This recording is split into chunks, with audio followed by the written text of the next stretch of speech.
Oh my goodness, thanks for checking out my video. On the road up in upstate New York, really over by the Buffalo area. And went over to Lake Erie with a friend of mine to this Angola area. And pretty much like right outside of Buffalo. Stopped by this place, the Lakeside Market, okay? Matter of fact, here we are right there, yeah? Oh my gosh, I'm gonna in a second here. I'm gonna do a clip of just the inside of this place. Actually, let me go ahead and do that right now. Man, these look good. Yeah, let me get two of those. 2 loops or 2 pieces? 2 loops, please. But which one? The jalapeno cheddar.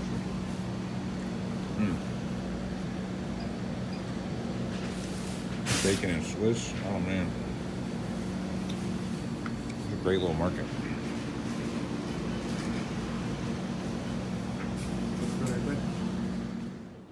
You see just how cool, quaint that little place is, right? It's I just love legitimate little markets like that in some of these out of the way, more or less like vacation remote areas.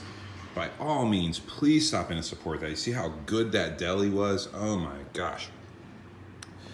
The jerky selection is just out of this world, blow your mind. Couple different flavors, a barbecue flavor. Now they call this one hillbilly. It's just really spicy. I'd call it more of just like a Cajun one or whatever.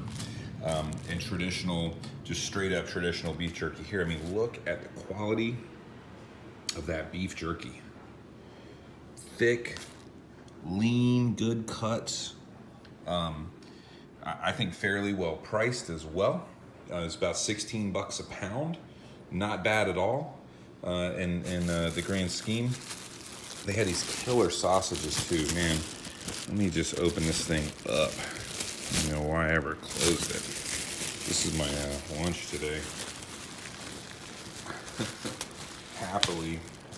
So definitely living that nomad life like I do as well. I mean, I've been eating on these for days now. I probably spent, about 40 bucks when I was there. But I've been snacking on this for 3 days now. I mean, it's actually, not only is it good quality, not only are you supporting local businesses, but it's also very affordable when you're traveling. This jalapeno cheddar, it's ridiculous. Anyway, love this jerky. If you find yourself in that Lake Erie, Buffalo, New York area, find the Lakeside Market. It's not too far away from a lot of like the Seneca Indian reservations and stuff like that. This is worth the trip. There's all kind of cool other little roadside stand food situations going on and fun little mini golf and stuff like that. Ooh, I'm choking on that. Anyway, let me go before I choke to death. Absolute thumbs up for this Lakeside Market and their awesome beef jerky. Give a thumbs up on this video if you don't mind. Hit that subscribe button. Why not? Have a wonderful day.